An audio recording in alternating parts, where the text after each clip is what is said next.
Well, Stars fans, somehow we survived another scary, crazy third period. We made it through an overtime and made it to a shootout for the first time in I don't know how long. It feels like it's been a minute, but the Stars win on the Strip in Vegas. What, 5-4 in a shootout? Crazy game last night. Fun game, entertaining. One of the more high scoring games that we'll have against Vegas. Like ever. I don't know when the last time we scored 9 total goals in a game against Vegas, but that's it. Stars win. We're on a 3-game win streak. Fire Sacrifice is now 4-1. Not a big deal. I'm your host, Stone Strankman, joined always by Savannah Humoller on a Friday. How are we this morning? We're doing great. We love going into a Friday with a little Stars win. And like you said, that Fire Sacrifice, it did something. Okay, we're here for it. I don't know what it did, but it changed the juju. Only one loss since that happened. And they had been losing a lot. So I'm not taking credit, but I am at the same time. I think you deserve the credit for this. I will. I did not do anything to contribute. So I think you deserve all the credit for this one. Look, I was telling everyone in the press box that first game against Boston after the Fire Sacrifice. I was like, look, I made a Fire Sacrifice. This is on me. They scored 6 goals. They won that game. That's on me. Everything else past that, I don't know if I can take credit for it, but maybe I started something. Hey, you know what? We will take the wins right now, 3-game win streak. I liked the game against Vegas. It was fun to watch. It, like we predicted, it was going to be a higher energy game. They were going to go back and forth. These two teams battle each other out. And we like winning in a shootout. That's great for us. We will always take the 2 points when we can get them. Thank you to everyone that tuned in last night to our happy hour. We're kind of on the happy hour grind, kind of not. Next month, I have no idea what that's going to look like. I do plan on live streaming like watch-alongs during some of the Olympic games, during the U.S. or maybe some of the Finnish games. Maybe we'll tune in the group stage, and if they kind of move on to the medal games, obviously we'll be definitely live streaming during those. But it's like an 8 a.m. thing. So like you're going to be tuning in during work. Or if you're a work from home person, you can put it on the TV in front of you, and that'd be awesome. But that's kind of the plan. I don't know when the next happy hour is going to be because I'm not going to make you drink at 8 a.m. We're not going to do a happy hour at 8 a.m. All right? We're just not doing that. We could do, what if we did a coffee hour? Okay. Yeah, we'll make it like coffee themed. Yeah. We can do that. We'll figure something out. We'll play around with that. Thanks for everyone that tuned in to the happy hour or tuned into the chat. If you haven't already, hit that subscribe button. We want to give away this Miko Rantanen bobblehead at 250 subscribers. Once we hit that on Clean Sheet Device on YouTube, we'll be giving that away along with another Miko Rantanen shirt. Not a big deal. Hit that subscribe button if you haven't already. Thanks for everyone that already has. Tell your friends, tell your family, tell everyone. Hit that subscribe button. We'd appreciate it because I think the more subscribers we get, the more we win. I think that's a correlation between the Stars fans and the Stars wins. You have to hit the subscribe button on Clean Sheet Device. I think that's the rule. I couldn't agree more. I think all Stars fans need to follow Clean Sheet Device on all platforms, subscribe, and we give you the best content. That's why. And we do giveaways all the time. And there's giveaways. Like once we hit 1,000 subscribers, that's when I'm giving away a jersey of your choice. Like if you want a 99 Miko, I'm going to figure out how to get a 99 Miko. I don't know if you can get those. I'll figure it out. I'll get there. It'll be great. Just got to hit 1,000. So last night, late night, 9 p.m. Didn't start till what, 9:25? I think it was. Yeah, it was something there. Late start. Mm-hmm. If you're like me, I was watching the Mavericks game. Cooper Flagg went for 49 last night, so that was entertaining. That was a good time. They ended up losing the game, but it's tank season. We're trying to get a draft pick, and Cooper Flagg looked pretty cool. And then I changed it over, and I only missed the first minute of the game. So that was pretty stellar timing. Good on the Mavs. Very early in the first period. Crazy. Sam Steele, Jamie Benn, Matt Duchene. Did we find a line? Did we find a line? We might have found a line. I don't know. Matt Duchene sends it over to, I believe, Jamie Benn. And Jamie Benn just barely misses kind of a wide open net. He just sends it a little too hard, a little too aggressive, far post, and it goes wide. Matt Duchene sitting there behind the net, gathers it, takes a few steps forward, and fires it on a short-sighted shot there. There's no goalie in the net, which was entertaining. That was fun. There was a defender in the net trying to stand up. And Matt Duchene, 4 goals, 3 games, not a big deal. Matt Duchene might be back. That's 8 goals on the season now. And it looks like he's starting to fire on a lot of cylinders. Maybe not all of them, but on a lot of them. Hey, you know what? We've been talking about Matt Duchene for quite some time now. It's been a slow build back since he came back from a concussion. There was a lot of question marks surrounding what line does he really fit into. And when Mikko Rantanen was out in the last couple of weeks for 2 games, Matt Duchene gets up to that top line. He's trying to adjust to what works for him. He went on to the power play 1 unit as well. And I think he has started to find his groove maybe a little bit, but the pressure has obviously been on him. There's been so many question marks around him. So many people are asking about Matt Duchene that maybe he just was like, I really need to get going here. And it is who he plays with. Matt Duchene needs to play on a line with people that can shoot the puck and pass him the puck so he can do all of the Matt Duchene things. Steele and Ben, maybe they fit pretty well together. There has to be that line chemistry with Matt Duchene. And I like to see him on this little streak right now. Let's see if it lasts. I think what's going to be very telling is what happens after the Olympic break, how he kind of fires on those cylinders coming into March. Yeah. And it's really funny because Sean Shapiro of DLLS and Shap Shots on Substack and everything, great writer, great journalist and all that kind of stuff. He called Matt Duchene out. He said, is he cooked? He said a lot of things the other night, and then all of a sudden he scored 2 goals the next game, and now he's at 4 in 3 games. Like, maybe it woke him up. Maybe it didn't. Maybe Matt Duchene just needed a little bit of puck luck, and that's all it is. But yeah, Dutchie, Steele, and Ben was a fun line last night. I'm kind of enjoying it. Ben obviously isn't the goal scorer that he used to be, the point scorer that he used to be, but that's a little bit of physicality. It's a little bit of grindy, and he's still a really smart hockey player. Like last night, he had that almost tip in cross crease pass that just had a little bit too much mustard on, and maybe Jamie was a little bit late on, but was in the right position to put the puck on the stick. And I think that's really fun. And now Sam Steele being on the third line as opposed to the top line, I don't know if that just unlocks him or what, if he's in the bottom 6 as opposed to the top 6. I have no idea what it is, but Sam Steele looks significantly better down in the bottom 6 as opposed to the top 6. Well, it's interesting because I thought did a pretty decent job on that top line in the fall. And then things started to shift just a tiny bit. And that's where Glenn Gulutzan comes in and is like, well, we need to find our space right now. This is the time where teams really aren't making a lot of adjustments. But Glenn Gulutzan being able to make that adjustment maybe put Sam Steele in a position where he can unlock just a little bit more in his game. And I guess we're going to see how that kind of continues on this line. Is this going to be a steady line? Are they going to shift things even more? I like where the top line is at right now. That second line, you just have to kind of see where your game is at with slow adjustments in between. And that's what Glenn Gulutzan is doing. Yeah. So first period, I don't think it was actually great. I thought Vegas had a lot of chances, a lot of relying on Jake Ottinger to make a few saves, relying on block shots, that kind of stuff. I think Vegas kind of had their way with Dallas in the first period, but the thing we talked about last night on the happy hour was physicality. Goalie wanted more physicality. We wanted more physicality. I think they had 14 hits in the first period alone. The Stars did. So that was a good sign. Vegas still was getting some pretty open looks there in the first period, though. Hey, that's what even goalie said last night after the game. He wanted his team to be physical. They went out there and they played a physical game. And that's what you needed to see from the Stars. And like you said, the first period was like pretty deep. It was okay. Yeah. But I think they found their game pretty much in the second period. Yeah, and then the first period, obviously, you get the goal first. You get it really early, which was a great sign. You wanted that. You needed an early goal. And you just kind of held on in the first period, and they can hold on pretty well. They're pretty good at that. Until the third period, apparently. It turns out. And then we get to the second period. We're 4 minutes in, and the Stars look like they kind of have control of the puck on the boards. They look like it's about to send out. The one thing I did notice on this play is that Sam Steele was maybe a little slow to the puck originally. I don't know if that's just by strategy to hold off the Vegas defender. I have no idea. I've never played the game. I can't tell you like that. That's just what I noticed, was that he's a little bit slow to the puck, maybe not aggressive.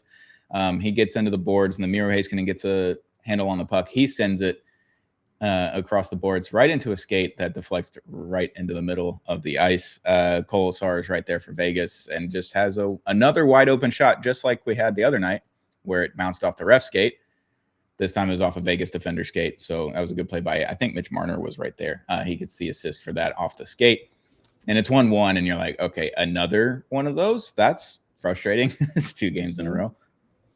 Yeah, and that's the thing with Vegas. They're sneaky in a way. Like they can find these little spaces. We've seen it time and time again from them. So it's really being able to defend them in some way, shape, or form. But yeah, that second period, Vegas tying it up, and that's when the Stars just opened the floodgates. And it started obviously with Maverick Bork. Those two goals in 5 minutes and 30 seconds apart from each other, two back to backs for him. It's good to see him find his game as well. Mm-hmm. He was one of the guys at the start of the season that everyone was like, he's going to be one of our breakout players. And we didn't see too much of that in the fall, but it's little games like this where you're playing a really big opponent and you need to find those wins. And he just can fire up the energy. And it was good to see him get two back to back right there. Yeah, and that first one, obviously, he's playing a lot with Rope and Robo there on the second line, top line, however you want to look at it, whoever goes out first. I don't really know if it matters. Top six. And you think he would have more chances. You think he'd have more points since getting onto that second line, and he just hasn't really necessarily, but he's up to 10-10. Perfect hockey player, as they say, 20 points on the season. That first one, though, I'm giving a lot of credit to Robo. Something that the man that's in charge of creating the roster for Team USA says that he doesn't do. Did a lot of back checking there, a lot of forward checking, and making sure that puck just kind of squeaked free. Goes over to Rope. Rope is behind the net, sees a wide open Maverick Bork in the slot. One-timer action there from Maverick. Great shot. Something that Maverick does a lot, but he finally got like full power on a shot, which was nice to see. But a lot of credit to Robo there on the forecheck and just making sure that he was able to poke that puck free after Vegas got control of it again. Something that Team USA may need, come the Olympics time, a little bit of forechecking, a little bit of goal scoring. I don't know. They could probably use that guy in Milan. I don't know. Yeah, it'd be great to see him on that roster. It's very unfortunate. It's just a very weird situation, if you ask me.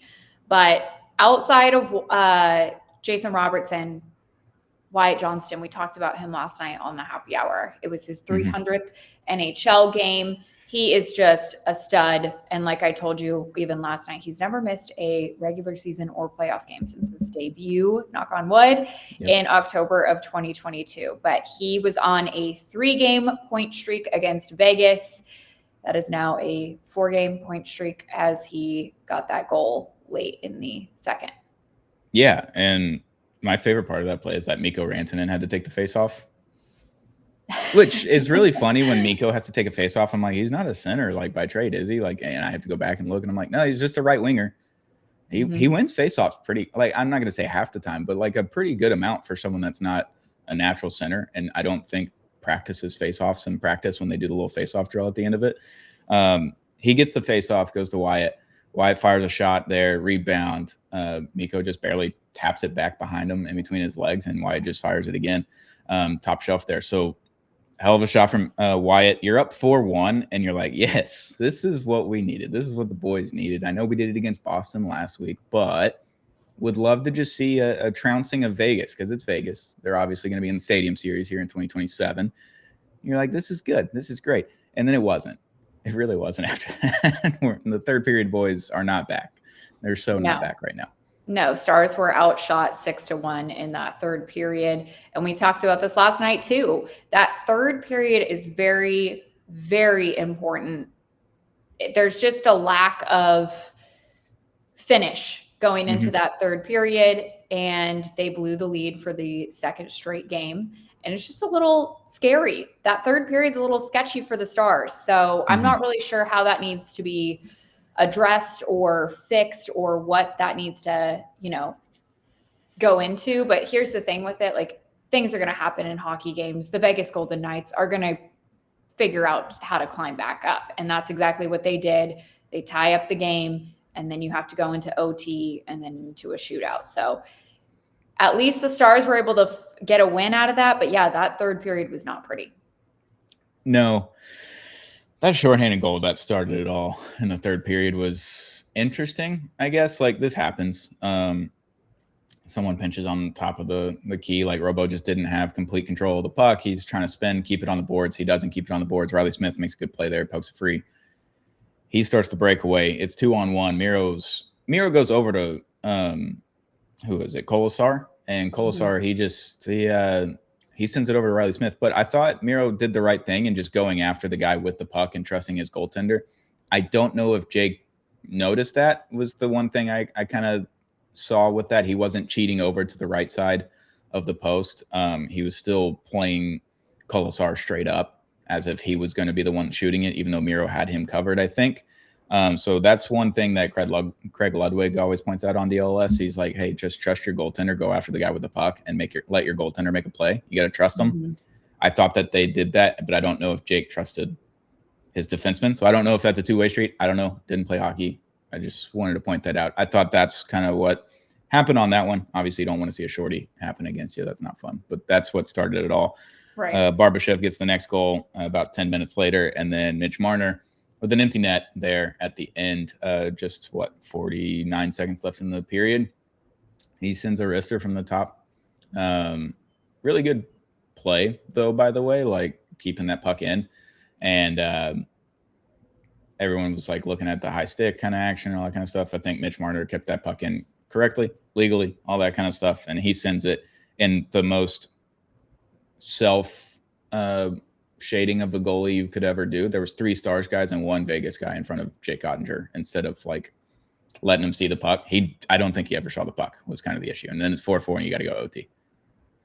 Yeah, and that's something that happened against their game with Columbus when the Stars lost. You know, there was that play where Nils Lundqvist, there's no way that he could have blocked that shot. And Casey DeSmith at the time, there was no way he even saw it. So there's just little situations like that where you have your Stars defenders out there, but they can't shift a certain way and then it blocks your goalie and there's no way that they can see it.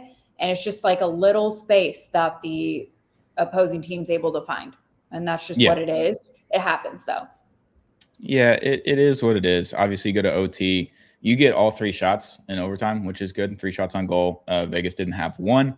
So you take that. Going to OT, going to a shootout. The Stars are fine in a shootout. I think they're 4-3, so just above 500 there after last night. But Jason Robertson, wrister, full. It's so easy with Robo. It's either 5-hole, it's short side, it's far. Kind of the same move every single time. He doesn't have to do anything.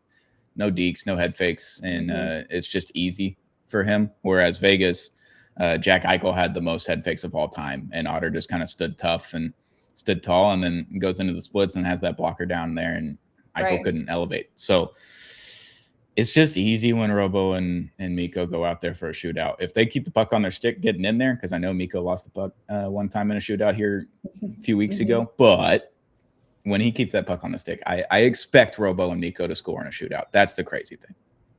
Oh, exactly. And Mikko Rantanen at that very end shot there, it's just fun to watch him. Like he's just such a stud with what he can do. And I loved watching that end of the shootout there. But Robo, Mikko holding it down for the Stars, able to secure the win, and we'll take it. That's a good win against Vegas. Yeah, you take that all day long. Obviously, Vegas is lower in the standings than you are by points, but they're at the top of the Pacific Division at 64 points, ahead of Edmonton with 2 games in hand on them. And you're still a point behind Minnesota now with a game in hand on them.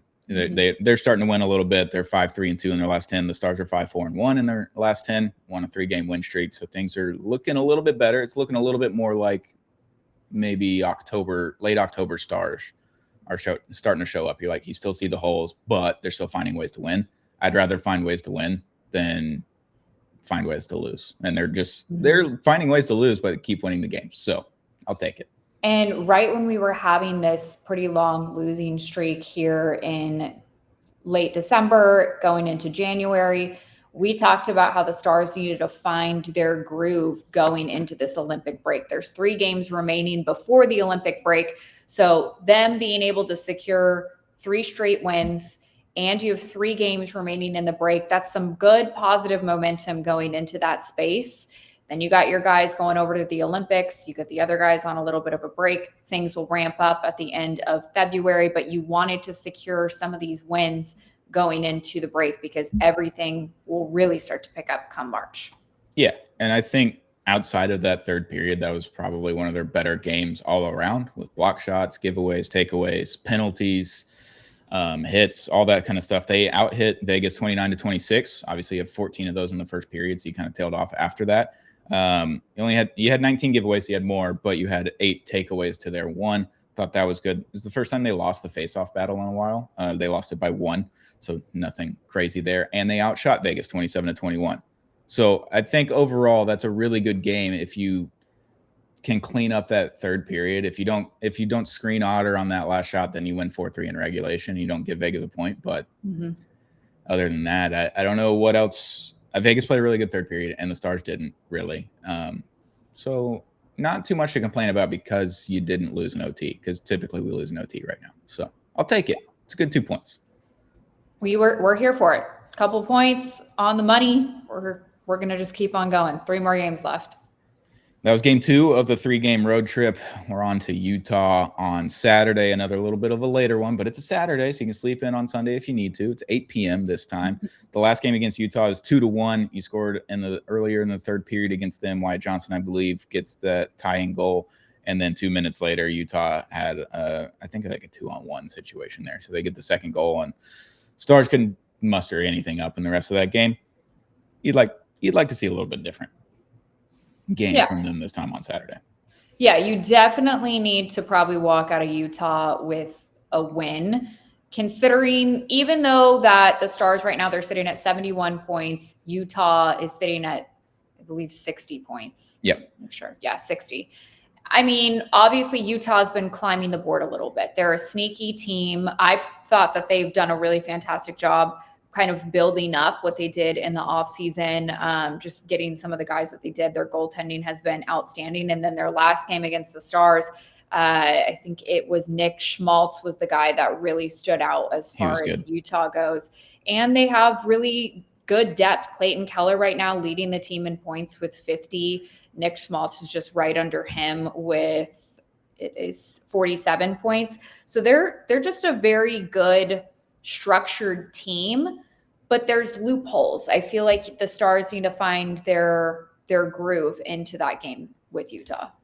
I think Utah's had a lot of really good goaltending this year as well. I think that's kind of what's helping them out. If the Stars can score kind of like they did last night against Vegas, and like no power play goals, all even strength stuff, and then you go to a shootout, that was fine. Like 3-game win streak, you got to take the good where you find it. You got to finish a game, though. Like we said on Happy Hour last night, like we said on this podcast, you got to finish the game in the third period. If you have a lead, keep it, hold it. Don't let it go. Don't let it get down to 2, 3, 1, whatever it may be. Utah's a fun. They're frisky. They've got some really good players like Keller and all that, and they're good. They're not great. They're good, and they're hard to play against, and they have good goaltending. They're 7-2-1 in their last 10. They haven't been to a single shootout this season, which is pretty crazy. They win it in overtime if they go to OT. Only 4 OT games for them as well, which is pretty crazy. So, yeah, good team. Not great, but good. And we kind of saw that the last time we played against them. It's like, look, they can score when they need to, and that they can lock down on defense. That's all the better. Just don't hit the post this time, I think, 16 times. I feel like that happened against Utah the first time. It definitely did. It definitely did. Let's get the puck in the net and find those spaces. And I think that the Stars can pull off a win in Utah. But yeah, their goaltending has been pretty outstanding. They are coming off of a loss from the Hurricanes on Thursday night, 5-4. That was a crazy game, by the way. Did you see that? I'm looking at it right now. Like, yeah, it was back and forth the entire game. Yeah, was that the one where the Carolina Hurricanes came back from 2-0 or 2 down with 2 minutes left in regulation and won the game in regulation? I believe it is. Yeah, literally. Yes, with 30 seconds left in the game. I think that's the first team in NHL history. I think 2 down with 2 minutes left in regulation and won the game in regulation. Obviously, Stars fans are being like, well, no, that's not true. Vancouver last year. Yeah, it was 4-2 Mammoth, and then 3 back-to-back goals in that second, I think with the 2 minutes remaining in that third period. So, yeah, it was a climb back for the Carolina Hurricanes. Carolina's good, man. I like Carolina. They're fun. They're not fun, but they're fun, I think is the best way to put it. Like, they play the most boring hockey, and it's just entertaining for me for whatever reason. I just like Carolina. But yeah, Stars are sitting okay right now. The last 10, you're kind of improving 5-4-1. You're getting some points more often than you're not, which is good. That's what you like to see, is more points and less no points. Obviously, you got Utah here on the road, and then you're back home for 2 games before the Olympic break with Winnipeg and the Blues. We'll be talking about that on Monday's episode with Dom. Dom will be in the building, so go find him on Monday and Wednesday. That'll be a good time. And yeah, I don't know, just find another 2 points, go sweep this road trip, 3 games in a row, make it a 4-game win streak heading home before the Olympic break. I would like that. I would enjoy that a lot. It'll be good. Right now, we have obviously Utah, then we have the Jets, then we have the Blues. So this is just a big stack of division opponents that you hopefully want to collect some more points on, go into the Olympic break, and you're set. That's it. We have a little bit of a break for us. We'll still watch some of the Olympics, but, it'll be good. No late nights. No late nights. I am all okay early with mornings. that. All early mornings. That's so good. Fantastic news for us. Which is kind of strange if you think about it. They're 7 hours ahead of us, I think, in Milan. An 8 a.m. game is like a 3 p.m. game over there. Like, that's not even prime time for them. I'm curious how they'll adjust to some of the stuff out there. Yeah. I did see that the rink out in Milan, it's getting a little bit better. There's been some positive feedback on it the past few days. They got the Jumbotron all built. So I think they're all. Yeah. Thoughts on the Jumbotron? The second edition of the Jumbotron? Because the first one was a TV. Mid. I don't even know if you can call it mid. It's so small still. It's like twice the size of the last one, and it still seems so small. I don't know how all of their engineers are making all of this happen right now.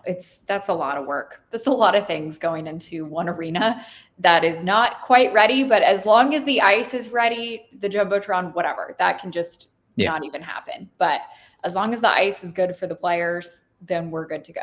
Yeah, we'll take it. It'll be fine. What's the worst that could happen? I know that the women's teams, I saw that Canada, They flew out yesterday, right? Flew out yesterday. Not really sure when our women's USA team flies out. They should be, because they're starting their stretch of games earlier before the men's get there. And then, some of our Stars guys, they'll be at the opening ceremony on February 6th in Milan, and then they'll head over to the rink after that. First game, I believe, is... First game's on the 9th, right? I think it's on the 11th. Yeah, I think men's starts on the 9th is what I'm saying. Yeah. Team USA, they'll play on the 12th. That's their first game. Got it. Yeah. What's up with the opening ceremonies being on the 6th, but the women are playing games on the 5th? Like, can we not get the ceremony to be like the day before the first game? Like, that would make more sense to me. I just don't think they do that in the summer ones too. Logistics. They need a logistics person. They should hire me. The IOC needs to get me in the building, get you in the building, so we can just make things better. We should have been hired long ago. It's a shame that Milan knew like 10 years ago that they were having these Olympics and didn't build a fucking arena in time. And that's the thing. I really look at the fact that North America as a whole is such a sports-centric place.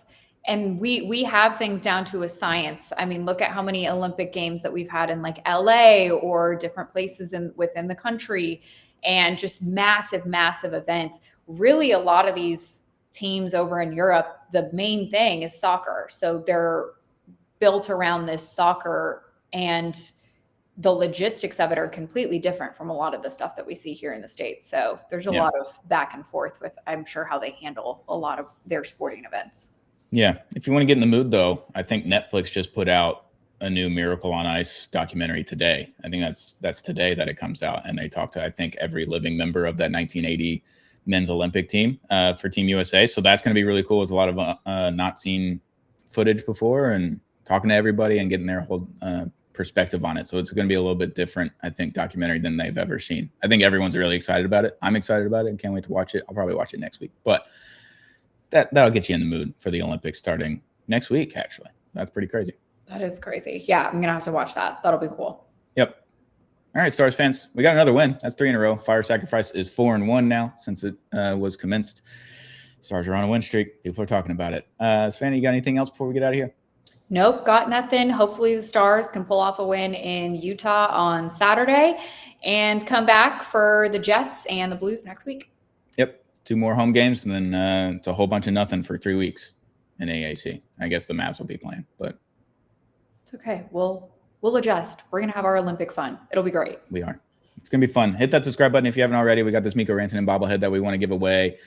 Moose, it's got the 96. It's got everything on it. Miko Rantanen bobblehead giveaway at 250 subscribers on Clean Sheet Devices YouTube. Hit that subscribe button on audio platforms like Apple and Spotify as well. I'd love to have you there. Leave a comment, like, subscribe, all the things. Turn on the notification bell on YouTube. And we'll be back on Monday with another episode of Clean Sheet Devices, Texas Hockey Podcast.